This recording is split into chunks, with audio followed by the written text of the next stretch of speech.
2019 siguro. Basta, umutang ako sa'yo. Oo.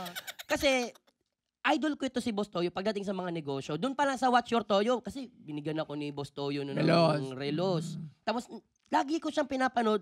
Ang galing naman itong tao na to sa mga negosyo. I mean, talagang yung sipag niya, kung paano siya mag-posting, ang dami niyang page na hawak, grabe siya. So, si Boss Toyo, isa sa mga dahilan, kaya ako nagsipag din sa negosyo. Na-inspire ka niya. Na-inspire ako ni Boss Toyo. Kaya yung panahon na yun, medyo gipit ako noon eh. Talagang may pinuntahan yung pera ko noon, health issues.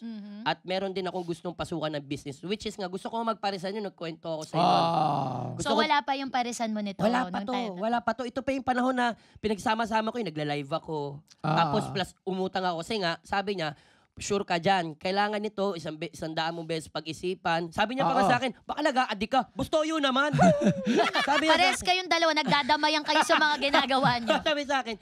So talagang isa sa mga nagpayo sa akin na parang, maganda yung gawin. Ang kailangan mo lang talaga, pagsipagan mo yan. Kasi wala namang ibang titingnan yan, kundi ikaw lang din. Kaya, galing. Talagang Ganun kasi ako, pag nangihiram, may nangihiram, dahil ko sasabi, saan mo ba gagawin yan? Gagamitin. Sigurado ka ba dyan? Pagsipamen. Kasi unang-una, pag hindi ka nagbayad, magkakasira tayo. Sayang yung friendship natin. Diba? So, sigurado ka naman. Tapos, pinapayuhan ko na, ito yung maging consequence. Kunyari, ito may sinabi siyang business. Kunyari, yung parisan, ito yung mga consequence mo dyan, ha? Totoo. Pwede kang mag-loss dito.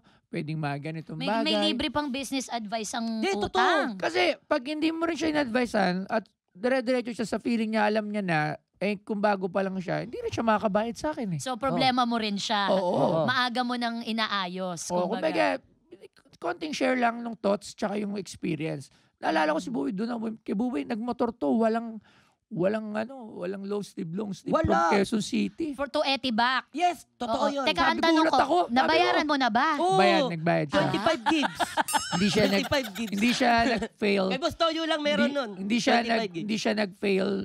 Nagbabayad siya na nagbabayad. Disclaimer ko lang po ito sa mga tagapakinig at mga nanonood. Hindi po porket artista ay 100% mayayaman agad. Liquid, bongga. Ito, gusto naming sabihin na lalo na sa work ng showbiz, ito po ay kami karamihan ay contractual or talents. Minsan wala kaming mga network offers, walang mga shows. Seasonal din. May mga seasons na heavy, may mga seasons na wala. Tapos kasi ganun talaga pag naaalala ko. Pero ang punto ko lang, ang utang na pinag-uusapan natin ngayon, hindi kami absuelto. Kumbaga, kami rin nangungutang, kami rin nangangailangan paminsan-minsan. Pero ang maganda kahit sino ka pa, artista man o hindi, pag oras ng bayaran, magbayad ka. You know!